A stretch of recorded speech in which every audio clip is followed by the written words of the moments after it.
संयुक्त राजारामपुरी शिवजयंती उत्सव मंडळाच्या वतीनं 16 ते 19 एप्रिल या कालावधीत विविध कार्यक्रमांचं आयोजन केलंय। 16 एप्रिल रोजी पारंपरिक वाद्यांच्या गजरात आणि मिरवणुकीनं छत्रपती शिवाजी महाराजांच्या मूर्तीचं आगमन होईल, तर 19 एप्रिल रोजी मुख्य शिवजयंती सोहळा साजरा होईल, अशी माहिती कमलाकर जगदाळे आणि संग्रामसिंह निंबाळकर यांनी पत्रकार परिषदेत दिली।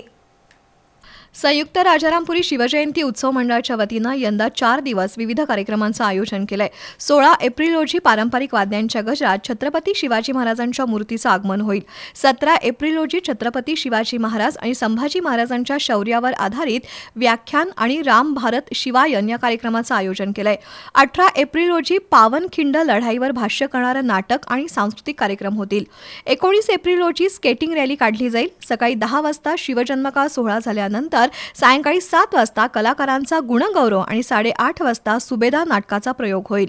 राजारामपुरीतील 9 नंबर शाळेच्या मैदानावर हे कार्यक्रम होणार आहेत। नागरिक आणि शिवभक्तांनी या सर्व कार्यक्रमांचा लाभ घ्यावा असं आवाहन कमलाकर जगदाळे, अभिजित धनवडे आणि संग्रामसिंह निंबाळकर यांनी केलं।